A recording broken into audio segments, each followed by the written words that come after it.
Letters from Patriarch Guang. Letter 1. Turn afflictions into Bodhi.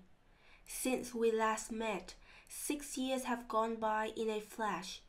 During that time, not only have the snow and dew undergone change, the destiny of our nation has been profoundly transformed as well. The evanescence of life is truly something we all deeply mourn. I am pleased to learn from your letter that you have not neglected your Pure Land practice. However, you indicated that you are not at peace in body and mind. Could this be the result of financial difficulties or chronic illness? If you suffer financial hardship, I suggest you retreat a step. You should reflect thus. Although there are many in this world more fortunate than I, those who are less well off are hardly few in number. I should seek only to escape hunger and cold. Why dream of riches and honor? Moreover, if you are content and at peace with your circumstances and surroundings, you can even turn afflictions into Bodhi, enlightenment, not to mention grief, into peace and joy. If you suffer chronic illness, you should reflect deeply that this body is the very source of suffering. Develop a revulsion toward it and strive to cultivate the Pure Land path, determined to achieve rebirth in the land of ultimate bliss. The Buddhas view suffering as their teacher, thus achieving ultimate enlightenment. Likewise, you should consider illness as medicine to escape birth and death. You should realize that human beings are bound by all kinds of karmic afflictions. Without the sufferings of poverty and illness, they will, by nature, pursue the world of sight and sound, fame and profit, finding it difficult to let go. Who would then willingly turn around to watch and ponder the state of perdition to come? The sage Mencius once said, "Those who will be entrusted with great tasks should first endure hardship, both in body and mind, suffering hunger and destitution or failure in their undertakings. Only then will they be able to forge their character, develop patience and endurance, and attain outstanding abilities beyond the ken of the multitude." Therefore, you should realize that human character is usually forged in adversity. If adversity cannot be avoided, you should remain at peace and practice forbearance. Moreover, in speaking of great tasks, the sage Mencius was referring merely to mundane undertakings. Even so, enduring hardship is necessary for success. How much more so when lowly beings such as ourselves undertake the great dual task of achieving Buddhahood and rescuing sentient beings.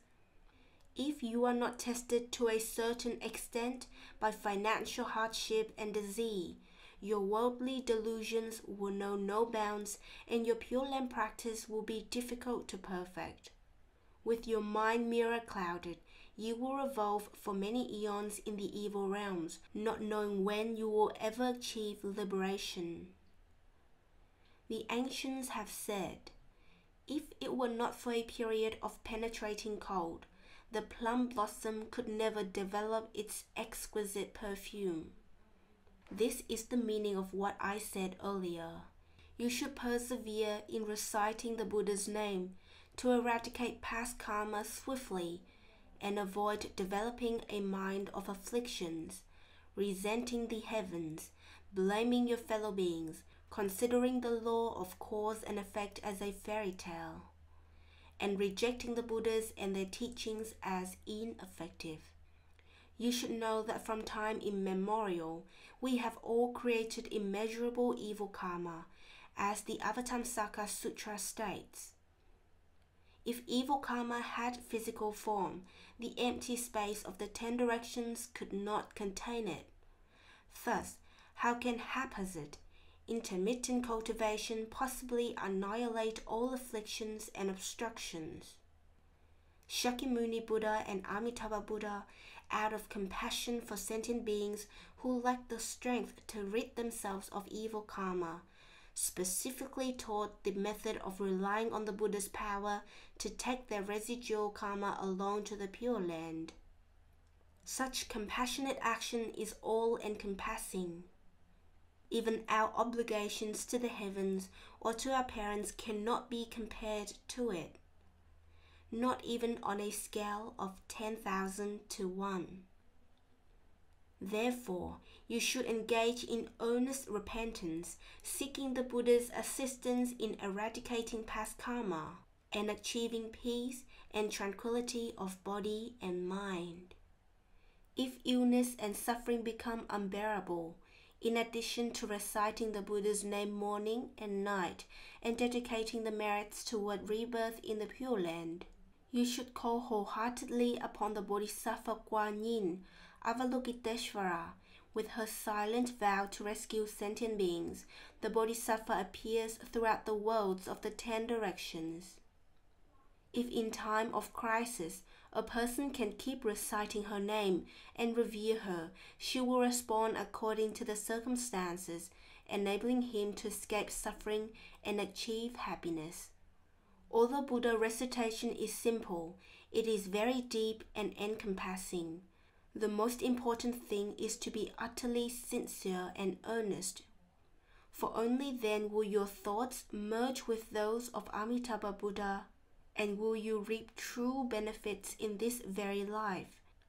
If you are lazy and lax, lacking even the least bit of reverence and awe, you may sow the seeds of future liberation, but you must still bear the inconceivably evil karma stemming from disrespect and over-familiarity.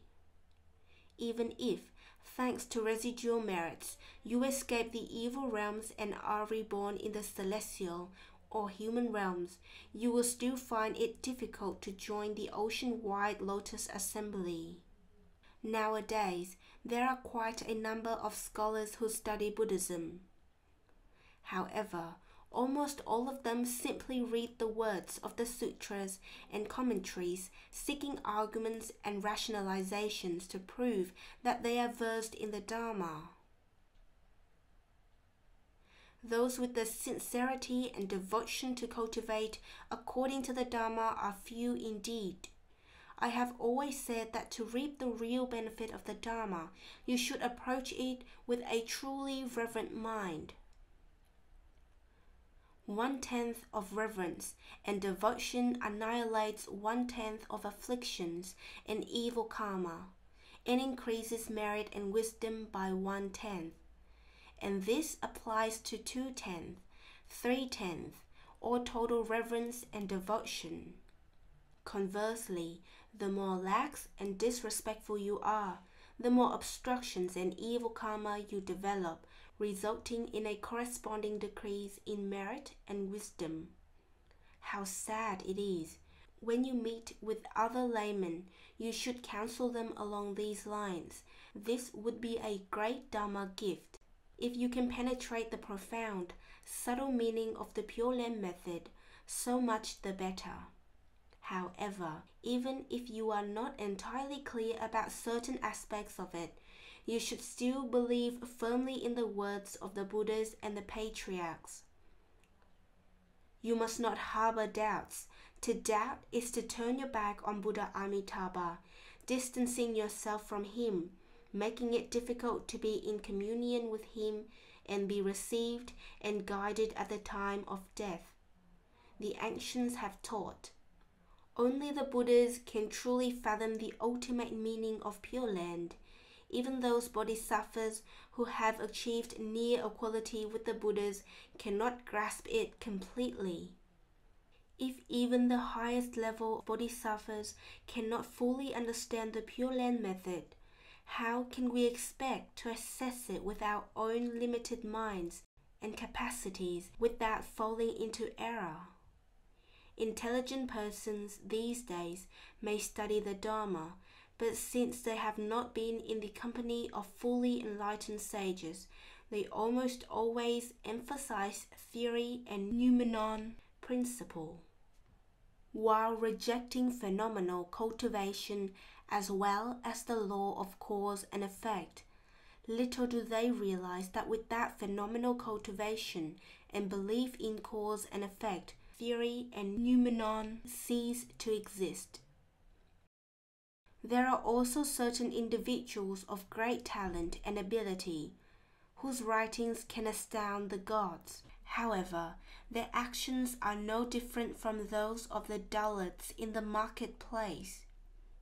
The root cause is their rejection of phenomenal cultivation and cause and effect. This grave error is repeated by other people. It is a case of betraying the Dharma with one's body, actions. The depth of such offenses and transgressions is immeasurable. Witnessing this, those endowed with profound wisdom can only sigh in pity and compassion. An elder master once said, "Those who skillfully discourse on mind and self-nature surely can never reject cause and effect. Those who believe deeply in cause and effect naturally understand the mind and self-nature in depth. This is a natural development. The Master's words are a truth that has withstood the test of time, a needle pricking the heads of those with delusive wisdom." Last autumn, during your esteemed brother's visit to Po Tor Mountain, I brought up these sincere, respectful points. However, I wonder whether he has taken them as the sincere, earnest words they were meant to be.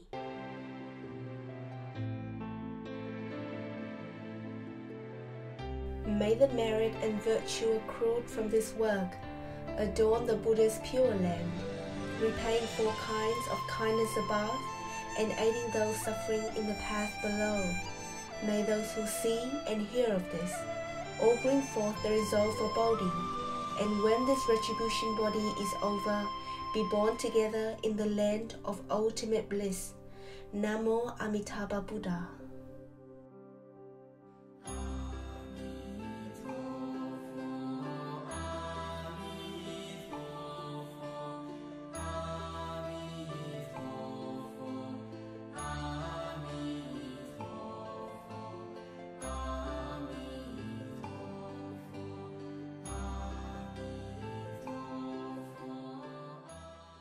Namo Amitabha Buddha.